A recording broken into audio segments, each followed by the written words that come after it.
오늘도 함께해 주실 두 분, 박진영 민주연구원 부원장, 변희재 미디어워치 대표분 모시겠습니다. 어서 오십시오. 네, 안녕하십니까.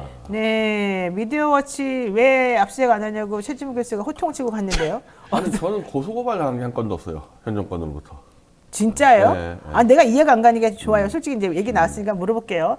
이분이 지금 태블릿 PC를 그 옛날에 특검 대통령하고 이제 한동훈 비대위원장이 특검에서 할 때 김한두인가요? 하여튼 장시호가 제출한 태블릿 네, PC. 그 태블릿 PC에 대해서 어쨌든 입수한 다음에 누구로부터 입수한 다음에 거기 있는 내용들을 다 이렇게 조작해가지고 마치 최순실이 쓴 것처럼 둔갑시켰다. 조작했다. 조작했다. 의혹이 아니라 했다. 네, 조작했다. 이제 이렇게 말을 했어요. 네. 그래서 그게 허위사실 유포죄로 재판을 받은 거였잖아요. 그래서 징역 2년을 그거는 이제 JTBC 태블릿 PC. 그건 JTBC 두 대니까 거요? JTBC. 그래서 지금 재판 진행 중이고. 어쨌든 그거는 징역 2년을 선고받았잖아요. 1심에서. 네. 그러다가 2심에서 항소심에서 보석으로 나왔잖아요. 네, 나왔죠. 네. 그럼 보석으로 보통 나왔다고 치더라도 재판이 이렇게 오랫동안 중단될 수가 없잖아요. 제가 나온 지가 2019년에 나왔기 때문에 근데 어떻게 지금 5년째. 그러니까 지금 5년째 이러고 있고 1년 6개월째 재판 안 해요. 게다가 네, 더 중요한 재판 안 건 해요. 지금 이분이 국회의원 되겠다고 이번에 소나무장 나가서 지금 나왔단 말이에요. 지금 공천 받겠다고 비례 신청을 했단 말이죠. 그런 상황까지 있는데도 왜 고소고발 하나도 안 당하고 그리고 아무것도 안 저는 해요? 이제 윤석열 한동훈의 특검 제4팀이 또 다른 태블릿 PC를 조작했다. 의혹 제기가 아니라 했다라고 질문 예, 하는 예, 그러니까. 한동훈은 범죄자다. 질문을 전혀 뭐 고소고발 없고 뭐 아무것도 없습니다. 근데도 왜 그러냐고요? 조작했으니까 걸렸으니까. 제가 오늘 출마 선언하거든요. 그때도 또 그대로 할 거예요. 범죄자 한동훈을 바로 체포하겠다. 뭐 이런데 그래요? 보약이에요. 예. 근데 그렇게 말하면 안 되는 거 아니에요? 범죄자 한동훈이 아니잖아요. 한동훈 비대위원장이 무슨 범죄 저질러요? 확인도 안 됐는데. 특검제 4팀에서의 이제 이 모든 조작이 다 들어갔기 때문에 그 사람이 특검제 4팀이었거든요. 그러니까 본인은 그렇게 팀장이 생각한다? 윤석열. 확신한다. 팀장이 윤석열. 예. 저는 이미 그렇게 썼어. 그러니까 고소하면 돼. 허위사실 공표. 이제 이 후보자니까 허위사실 네. 공표가 되지 않습니까? 그렇죠. 선거법 위반인데. 네, 고소하면 돼. 아무 때나. 근데 만약에 한동훈이 전혀 조작한 거 없다 그럼 제가 또 고소하는 거죠. 허위사실 공표. 그렇군요. 그러다 진짜 들어가요. 보석 상태인데 위험한데. 어쨌든 하여튼 뭐 저는 1년 6개월째 재판도 없고 뭐 재판부가 도망 다니고 뭐 재판님은 또 태블릿 내놓으라 그러니까 이 점에 대해서는 자신 있고 그래서 제가 오늘 공약이요. 저 1년 안에 끌어내겠다 쟤네 2명. 알겠습니다. 이 말은 여러분들 삭제해 주세요. 뉴스토마토는 공정 언론이라는 거. 자, 총선까지 28일 정도 남았어요. 현재까지 판세 분석을 부탁드리겠습니다. 박진영 네? 원장님 판세 분석, 현재까지 판세 분석. 판서 분석하면 안 되는데. 네. 판서 분석에서 민주당이 유리하다 이렇게 이야기하면 또 뭐 벌써 그 교만하냐 이런 이야기 나올 거고 국민의힘이 유리하다. 그러면 희망사항을 말씀해 주세요. 네. 희망사항요? 희망사항은 저는 뭐 보다 좀 냉정하게 이야기하는 편이니까 민주당이 이길 거예요. 그러나 과반하는 거는 현재 만만치 않은 상황이다. 그렇게 보고 있습니다. 그러니까 현재 판세는 민주당과 이제 범야권 세력들, 연합 세력들에게 유리하게 돌아가고는 있으나 네. 정확하지는 않다. 네, 과반 이상을 한다는 것에 대해서는 장담하기 어려운 상황이고요. 사실은 제가 어제 어떤 좀 요청을 받고 지역구마다 이제 정보 취합을 좀 해봤어요. 네. 해봤더니 현재 대충 나오는 게 125대 110 정도 나와요. 지역구가. 125는 민주당, 네네. 그리고 국민의힘은 110. 110이가 여기에 이제 20개 정도는 저도 잘 모르겠어요. 비례가 들어가게 되면 한 140대 130? 145까지도 갈 수 있고 뭐 150까지도 갈 수 있는데 이게 뭐 앞으로 선거가 또 많이 남았기 때문에 장담은 못 합니다만은 민주당이 일당은 될 것 같아요. 네. 예, 그까지는 확실한 것 아직까지는, 같은데 네. 예, 변수가 특별한 게 나오지 다만 않는다. 과반을 넘길지는 뭐 제가 자신 있게 말할 자신이 그래요. 없습니다. 자, 우리 변희재 대표님 어떻게 보세요? 그 예상대로 그 김건희 특검법 때문에 숨겨놨던 그 막장 공천이 이제 죄다 터지면서 급격히 국힘당이 이제 하락세로 접어든 거죠. 네. 그냥 이제 눈치 안 보고 그냥 막 했다가 이 수습이 안 되고 있는 상태잖아요, 이 상황이. 뭘 묻는다 예상됐던 거지만 김건희 특검법만 이제 부결시켰으니까 이제 마음대로 하겠다 했다가 지금 역풍 맞고 있는 거죠. 그러면 지금 박진영 부원장은 100, 뭐 20대 110 이런 거 얘기를 하셨는데 본인이 보시기엔 어떻습니까? 저는 하여튼 이 범야권 전체가 이대로 가면은 뭐 범야권이 과반은 범야권 180 넘지 않을까요? 이게 민주당 국힘자 모르겠는데 저는 계산이 이게 범야권 하다 보니까 180도 가능하겠다 범야권이. 범야권이. 근데 또 야권이 맨날 분열하니까. 서로 근데 다른 이번에 모습을 지역에서 내니까. 그렇게 세게 부딪힐 것 같지는 않아요. 지역에서는. 오히려. 자, 그런데 캔다이님께서 변희재 대표님 벌써 2년째인데 맨날 끌어내린다고 말만 합니까? 이러는데. 아니 그러니까 나는 이들의 범죄를 다 밝혔으면은 그걸 갖고 민주당이 가서 끌어내렸어야 되는데 안 하니까 내가 직접 들어가서 끌어내리고 난 나오겠다. 알겠습니다. 지금 본인이 들어가려는 당은 소나무당이라는 얘기인 거고요. 자, 결정적으로 그러면 무엇을 어떻게 해야지 이 선거가 앞으로 28일 정도 남았는데 조금 영향을 미치는 변수가 될까요? 일단은 조국 신당이 나와서 하나 이제 긍정적인 효과는 이제 급격하게 정권 심판론을 바람을 일으켜가지고 저는 민주당도 많이 바뀌고 있다고 봐요. 그렇게 드러누웠던 민주당이 이제 조국 신당이 뛰쳐나가니까 같이 뛰쳐나가고 이재명 대표 반응수가 계속 올라가고 있고 아마 그들보다 더 센 소나무당이 튀어나왔기 때문에 서로 누가 먼저 윤석열 심판하겠다 경쟁하게 되면요 이 바람을 일으킬 수 있는 거죠. 알겠습니다. 우리 박진영 부원장님. 뭐 선거 구도는 정권 심판론이고요. 다자 구도는 없습니다. 숫자 문제에서 그렇게 보는데 다만 이제 투표율이 문제다. 그렇게 보여집니다. 내일 만약 투표한다 그러면은 민주당이 굉장히 많은 손해를 봅니다. 왜요? 이 진보층이 아직 그 결집을 하지 않았거든요. 그런 부분에서 변 대표 이야기도 맞습니다만은 빨리 정권 심판론을 세게 불러일으켜서 자기 지지층들을 이 선거라는 이 정권 심판론에 판으로? 빨리 프레임에다가 이 동원을 시켜야 됩니다. 참여를 시켜야 됩니다. 자, 국민의힘 공천, 민주당 공천 좀 정리 한번 해보고 넘어가도록 하죠. 국민의힘 공천 좀 전에 좀 말씀이 나왔습니다만은 김건희 특검법을 의식해서 였다고 저희는 판단하고 있습니다만 어쨌든 조용한 공천, 뭐 이변이 없는 공천 이랬다가 지금 갑자기 그 특검 2월 29일 이후에 갑자기 판세가 막 다 뒤바뀌어가고 요동치지 않습니까? 이거 어떻게 봐야 됩니까? 그 대표적인 게 이 도태우 씨도 이제 현역을 이기고 공천됐다가 5.18 플러스 부정선거 이 한마디로 지금까지 국힘당 공천 기준에서는 무조건 배척했던 서류 심사에서 배척했던 거가 다 걸려 있어요, 이 사람은. 근데 안 내보냅니다. 제가 아는 국힘당은요. 네. 조금이라도 이 정당 대표에 해를 끼치는 거 했다면은 돈에 관련된 것이 안 쫓아내는데 입으로 터뜨리면 거의 쫓아내는데 이걸 이렇게 지금 이 도태우를 안 쫓아낸다. 뉴탐사하고 저하고 그저께 특종을 터뜨렸는데 유영하와 그 이관섭 대통령실장이 서로 1+1 공천을 이야기했다. 유영하가 요구를 했다. 그러니까 1+1이 뭐냐? 나도 하나 해주고 하나 더 달라. 그러니까 원래 그거는 이제 우리가 확보한 이 제보 증거로는 비례대표 하나로 봤는데 결국 대구는 비례대표랑 똑같은 겁니다. 따지면은. 이 도태우 아니냐, 1+1이. 왜? 이렇게 안 쫓겨나는 거 보면은. 그러니까 도태우 변호사도 박근혜 전 대통령을 위해서 변호를 했기 때문에 지금도 하고 있어요. 그 민사재판도 하고 있고. 근데 제가 알기로는 그게 가까운 사이 아니었는데, 뭐 그 사이에 뭐 했던지, 이상할 정도로 도태우를 폈는다. 근데 그 국민의힘 공관위에서 그 문제가 터지니까 도태우 변호사에 대해서 공천권을 유지할지 말지를 판단한다고 해놓고 국민의 눈높이에서 봤을 때 괜찮다. 그냥 남겨주겠다. 이렇게 말했잖아요. 아니, 근데 그러면 예를 들면 저 인천에 연수울에 민경욱은 부정선거 주장했다고 컷오프 시켰는데. 그랬죠. 도태우랑 같이 했거든요? 그건 뭐냐고, 이거는. 근데 진정성 있는 사과였다. 이렇게 말했잖아요. 그리고 지금까지 사실은 저 보수 진영이 그 지만원의 이 북한 개입설 정도가 아니라 북한 임시정부설이에요, 이건. 광주에. 여기 다수였기 때문에 여기서 자유로운 사람 아무도 없습니다. 그래서 다 아웃시켰어. 한 명도 없습니다, 지금 이쪽 사람은. 유독 도태우만 지금 봐주고 있는 거예요, 이거. 어떻게 보십니까, 박 부원장님? 저는 이게 독일 같은 데는 역사 왜곡죄에 해당되는 부분 아니겠습니까? 그리고 한동훈 비대위원장이 이런 사람을 공천 줄 거면은 광주 가서 뭐 5.18 정신을 계승한다 이런 이야기 하면 안 되죠. 극단적으로 이야기하면 이게 국민의힘이 체제 내의 보수 정당이 아니라 극우적인 아스팔트 정당이라는 증거입니다. 이거 빨리 잘라내셔야 됩니다. 자, 어쨌든 결국 도태우 변호사 남겨두고 난교 예찬이라고 불리는 장예찬 후보도 그대로 지금 부산 수영군가요? 잘 될 것 같은 느낌이 드는데 이러다 보니까 국민의힘 공천 결론적으로는 뭐 뻔할 뻔짜였다. 우리가 예상한 바로 그대로였다. 이렇게 딱 나옵니다. 뭐 박덕흠 같은 경우도 뭐 네. 마찬가지고 뭐 거기도 하여튼 뭐 돈으로 문제된 사람들은 안 잘라냅니다 이거 이 사람들은 뭐 몇 개였는지. 근데 설화를 한 사람들 많이 잘라냈는데 지금 도태우는 무조건 버티고 있는 거고 장해찬은 모르겠어요. 장해찬은 아직 결정 안 났습니다. 날리는 거. 아니 장희찬도 그냥 괜찮다. 그 정도 수준 아니라고 말했어요. 근데 다시 사과를 했거든요. 사과를 한 상태인데 사과는 지금 했고. 이제 급격히 이 하향세를 타니까 하여튼 뭐 이 국힘당은요 워낙 기회주의 성향에서 하향세를 타면 참지를 못해요. 그래서 다시 이준석을 불러온다는 지금 얘기가 나오고 있고, 특히 이번에 또 조선일보 쪽에 공천 많이 돼서 그런지 중앙동아가 지금 엄청나게 두들겨패고 있는데, 장해찬 같은 애 쫓아내고 이준석 데려라. 이게 아마 또 논란이 붙을 겁니다. 이준석을 데려오라고요? 네. 그게 무슨 뜻이에요?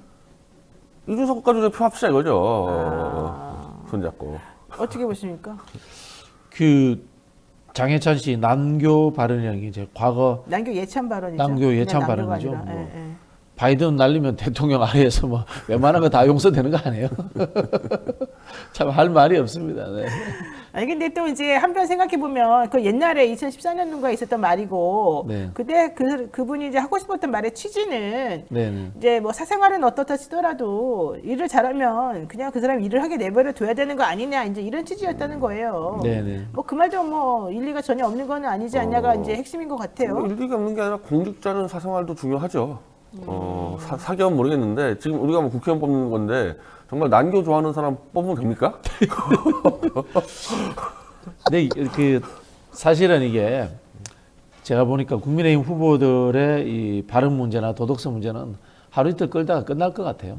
이건 뭐 사실 국민들이 큰 기대 안 해요 원래.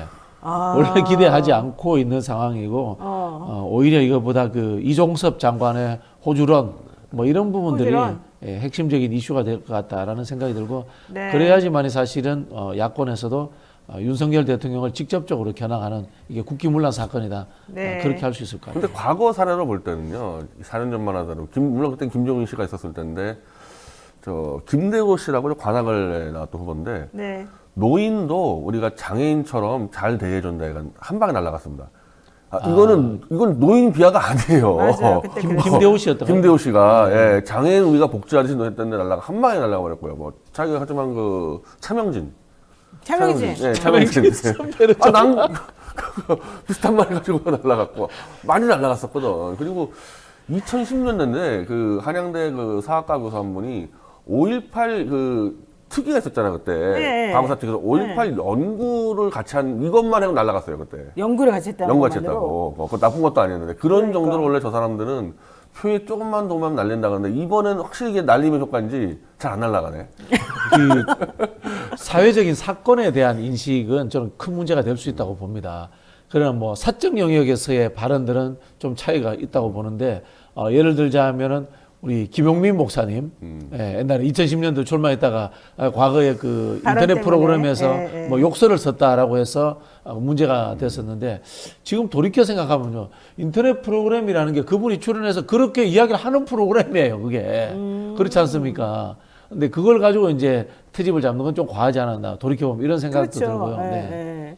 자, 제가 봐도 국민의힘은 이렇게 그냥 넘어갈 것 같고요. 그 정도 가지고는 우리는 안 자른다. 이게 국민의 눈높이다. 이런 바이든 날리면 대통령 시대인데 뭐. 이런 지적을 계속하는 근데 것 이러면요 같습니다. 아마 후보 등록 때까지 이거 계속 갈 겁니다. 계속 가서 그럴까요? 야금야금 지지를 빼먹죠 이러면. 아니에요. 그래도 지금 현재 부산 수영구 같은 경우는 장해찬 후보가 50%를 넘게 앞서는 것 같이 거기는 이거 나와요. 공천 잘못해가지고 거기는 진짜 누군지도 모르는 공천에 나가지고. 지금 하태경 의원만 바보 됐어요. 예. 근데 그 운동권들 그렇게 잘 지금 대우해 주는데 전향 운동권 1세대 하태경은 그냥 이 목이 날라가 버리네. 예. 그러니까 개인적으로 뭐가 있을까? 잘 너무, 모르겠네요. 너무 일찍 자기 고백을 했어. 그러니까 너무 스스로 이렇게 먼저 몸을 던져버린 게 문제 아닌가 이렇게 생각했습니다.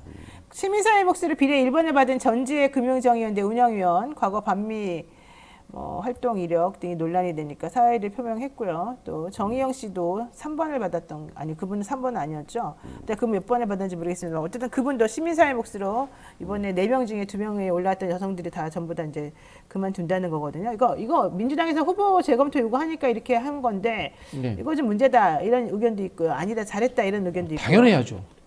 당연해야 되는 게 솔직히 말씀드리면 민주당 표로 당선되시는 분들이잖아요.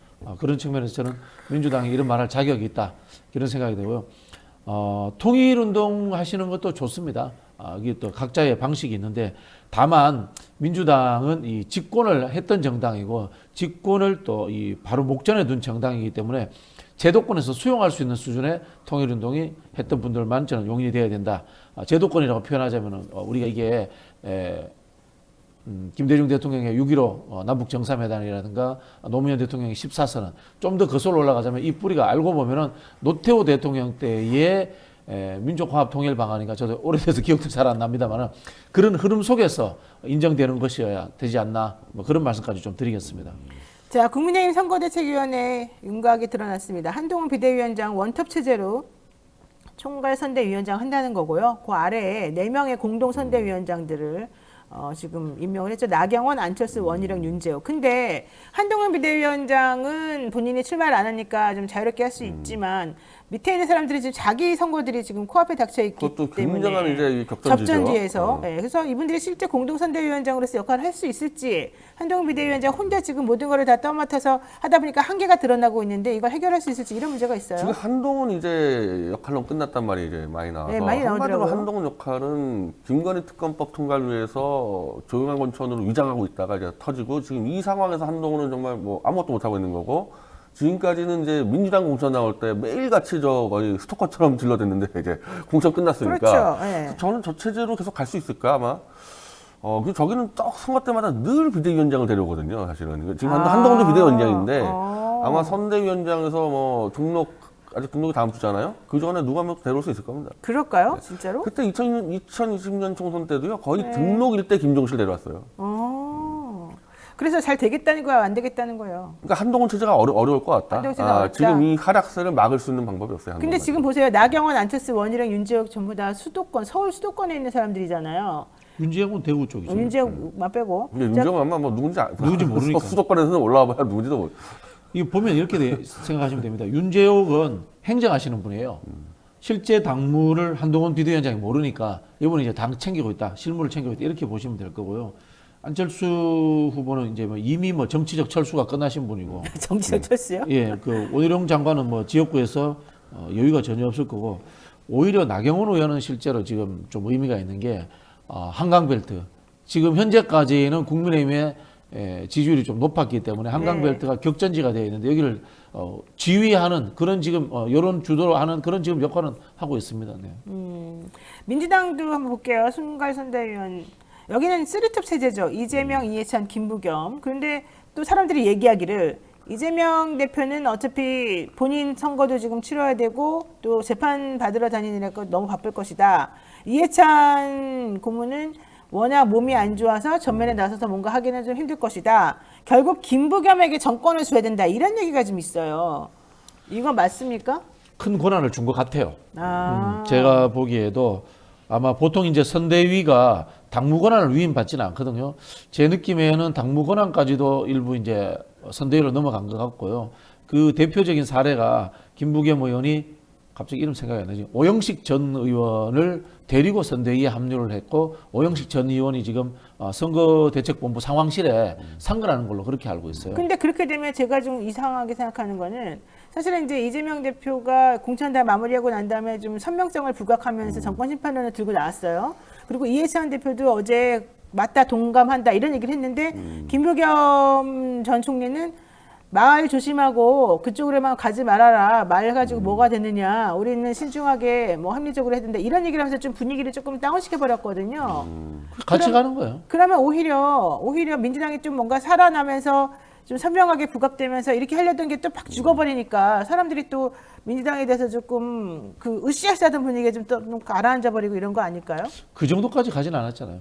투쟁과 통합이라는 것이 뭔가 나눠 가지고 있는 게 아니고 동시에 존재하는 거도 이거 뭐 한편으로 보면 이게 변증법 비슷한 겁니다. 정치에서의 변증법 비슷한 건데 지금은 일단은 이제 우리가 전선을 구축하기 위해서 강력한 투쟁의 모습을 보여줘야 됩니다. 그러나 선거 직전 가면은 통합 이야기가 나오고 100% 제가 보기에는 경제와 민생 이야기가 나올 겁니다.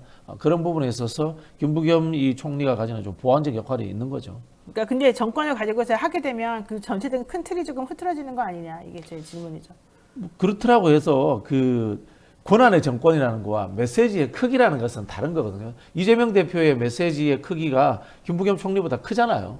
또 메시지를 안 낼 뿐이 아니고 그렇기 때문에 지금 현재 하는 그 윤석열 정부 심판론이라든가 강한 공세가 행정적인 부분에서 메꿔진다 이렇게 볼 필요는 없는 겁니다. 어떻게 보십니까? 근데 지금 이 법야권에서 이른바 조국신당도 그렇고 서남당도 그렇고 뭐 윤석열 퇴진은 입으로만 떠들고 있는 게 아니라 구체적인 범죄 혐의들에 대해서 개별 특검을 다 지금 얘기하고 있습니다. 어제 조국 교수가 한동훈 특검 얘기했고 저희 바로 특별 특검으로 같이 가자고 했는데 그리고 녹색정의당도 그런 뭐 최상병 특검 뭐 다 하겠다는 거여서 저는 김부겸 대표가 다른 건 모르겠는데 범야권에서 얘기하는 각종 윤석열 정권 범죄비리 특검에 대해서는 그건 분명히 같이 가야 될 겁니다. 그 전제로 뭐 통합 뭐 민생 가능한데 만약에 그거를 역풍을 의식해서 안 한다? 그러면 이런 정권 퇴진론 시판 바람에서 오히려 엇나가는 수가 있죠. 그러니까 좀 그런 것들이 조금 저는 좀 어떤 하나의 통합된 메시지로 잘 갈 수 있을지 이게 조금 관건인 것 조금 같아요. 우려스러운 거는 이분이 원래 윤석열 정권의 초기 총리로, 그러니까 문재인 정권 마지막 총리 아닙니까? 그렇죠. 굉장히 깊이 논의했었어요, 이분이. 아, 예, 그리고 실제로 윤석열 이 정권에서 거의 비판한 바가 없어가지고 그러네. 그건 빨리 본인이 개인 생각으로 가면 안 되고 이 민주당을 찍을 사람 지지층의 이 정말 이 절실한 윤석열 비판 퇴진에 대해서는 빨리 캐치를 해야 될 겁니다. 그럴 수가 있겠군요. 왜냐하면 어제 김부겸 이 위원장이 선대위원장이 나는 원래 다른 의견을 낸다고 계속 말해왔다. 아니 뭐 저기 뭐야 메인이 아니잖아요. 서브잖아요. 아니 정권을 준다면서요 메인으로. 행정적 정권. 글쎄. 자, 하여튼 뭐 메시지가 제일 중요하니까 네, 뭐 김부겸 의원이 안 하면은 저기 저 이재명 대표라도 내야 된다 특검 이런 것들은. 네. 자, 이종섭 특검 지금 발의한다고 얘기를 좀 됐습니다. 그 민주당에서. 그러니까 이런 거 해주면 돼요, 이런 거. 그리고 조국 당대표는, 조국 혁신당의 당대표는 한동훈 특검 또 자기네가 이제 국회 가면 하겠다 이런 얘기를 했어요. 소남당도 어제 태블릿 특검 한다 그랬는데 조국 교수 같이 하자고 뭐 전혀 보도가 안 나가는데. 손나무당 어떻게 됩니까? 손나무당 도대체. 그러니까 이게 특검이요 한 20개 나올 것 같거든요.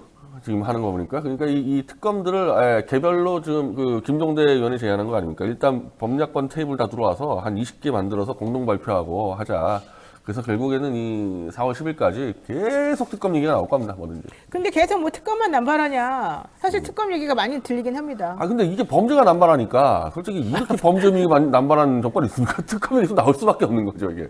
그러니까 범죄라기보다 어쨌든 너무 검찰이 아무것도 수사를 안 하고 있고. 편향적으로 하니까 이렇다 이런 얘기인가요? 네.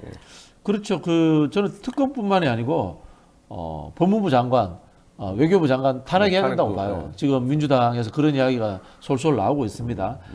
이종섭 장관의 호주 도피 관련해 가지고 실제로 이게 다부처 일이기 때문에 총리실에도 보고됐을 가능성이 있고요. 총리실에 보고됐다면은 대통령실 국정상황실에서도 알았을 가능성이 상당히 높다고 봅니다. 만약에 인지했거나 아니면 인지를 넘어서서 그것을 인용했다거나 이러면 국기문란 사건이에요. 탄핵 사유에 해당됩니다. 그 상황을 대통령이 만약에 알았다면 그런 부분이 있기 때문에 저는 장관 둘이를 탄핵해가지고 아주 강력한 이 정치 투쟁의 이슈로 만들어야 된다. 그런 생각이에요. 한동훈 비대위원장은 책임이 없을까요?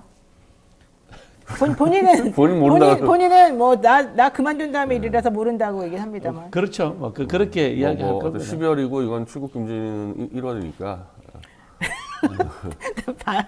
제가 보기에 한동훈 비대위원장은 법무부 장관 때보다도 지금 뭐 권한이 없을 것 같아요. 그래요? 예, 정치적 파워도 없는 것 같고. 말은 진짜 계속 나오잖아요 지금. 하는 게 사진 그것밖에 찍고. 없잖아요. 아무것도 없잖아 지금. 아니 본인이 가장 세게 들어갔던 게 5.18 광주 헌법 제안인데 도태원은 못 날리고 있지 않습니까 본인이. 본인이 사실은 좀 날리고 싶었던 겁니까? 그러니까 또 공간이 아니 그 얘기까지 해놓고 해놓은 본인이 거죠. 도태우를 안 날린다는 게 권한이 아무것도 없는 거예요 이거는. 그러네. 저는 지금 한동훈 장관이 미국의 학교 벌써 알아보고 있지 않나 그런 추측이 됩니다. 왜요? 총선 끝나면 미국 가야죠. 그 도민선은 많이 나왔었죠. 네네. 그런 가능성 상당히 높다라는 이야기가 나오고 있어요 이미. 자, 호남 민심은 좀 어떻습니까? 이번에 그 조국 혁신당 나오면서 조국 혁신당 쪽으로 표가 좀 몰린다는 얘기 나왔다가 갑자기 또 어제는 새로운 미래 쪽에 비례 찍겠다는 사람들이 많더라. 뭐 이런 얘기도 호남은 이제 나오던데. 무풍지대 경쟁 체제가 됐죠. 워낙 지금 난립을 하고 있고 민주당 현역들이 워낙 시원찮아서 다 교체했는데 그럼 또 교체한 사람도 괜찮냐? 또 이것도 아니에요. 이건 어떻습니까? 호남의 그 인적 구조가 그런데 그러니까 여러 명이 뛰어들었고 국힘당도 8명을 내면하면서 다자구도에서 진짜 이번에는 호남들은 선택할 기회를 많이 얻는 것 같아요. 아니 근데 호남표가 그렇게 갈리면 안 그래도 인구수가 경상도 쪽에 비해서 적어서 항상 좀 불리하다는 얘기가 나왔었는데 이번에 이렇게 그냥 막 당들이 난립하고 후보들도 난립하고 이러면서 서로 막 그 작은 파일을 가지고 나눠 먹으면은 이게 지금 과연 이번 선거에 도움이 되겠느냐 이렇게 걱정한 분들이 많거든요. 근데 사실은 2010년도에는 완전히 안철수 당과 문재인 당이 호남에서 정면 승부를 했는데 이게 수도권까지 연결되면서 오히려 야권표가 더 늘어나가지고 실제 이겼잖아요. 다 합쳐가지고. 그러니까 우리 이 선거라는 게 분열은 꼭 경쟁을 의미하기 때문에 이 경쟁 구도로 인해서 원래는 집에 있을 사람들, 안 찍을 사람들이 나가는 경우가 있어가지고 꼭 나쁜 건 아닙니다. 그러니까 차라리 오히려 이 투표율을 좀 높이는 투표를 높여가는 경쟁 거죠. 예, 높이는 거죠. 그래요? 글쎄요, 민주당 다 안 찍겠어요, 결국은. 오늘 왜 그래서 이렇게 이번에는 뭐 내가 볼 때 민주당 공천이 뭐 정말 심각한 것들 여러 개가 있어가지고 뭐 그런 부분들은 아마 호남 사실 무속도 많이 됐었어요. 그렇죠. 그 두 가지 성향이 있어요. 실제로 이제 광주를 중심으로 해서는 굉장히 좀 개혁적이고 진보적인 성향이 있다면은 네. 또 호남 외곽 지역에는 고위 그 관료라든가 토호들이 정치를 지배했던 뭐 그런 부분들도 있거든요. 그리고 호남이라고 해서 우리가 생각하는 것처럼 광주만 생각해서 야 개혁적이야 민주당이 혁신하면 다 점수를 줘 그런 것만 아니에요. 한편으로 보면은 혁신이라는 것은 또 한편으로 보면 갈등과 혼란을 동반하는 측면도 있거든요.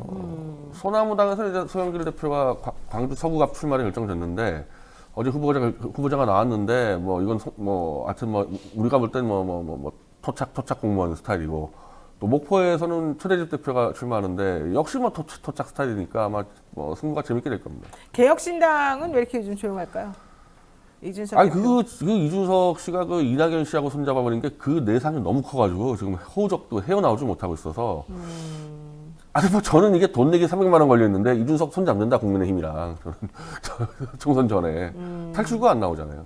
그래요? 이준석 대표는 자기가 누군지 잊어버린 것 같아요. 자기가 누군지 잊어버려. 자기가 누군지 잊어버려. 자기가 보수 출신이라는 것도 잊어버렸고. 그리고 또 한편으로 보면은 자기의 정치적 웨이트가 왜 커졌어요.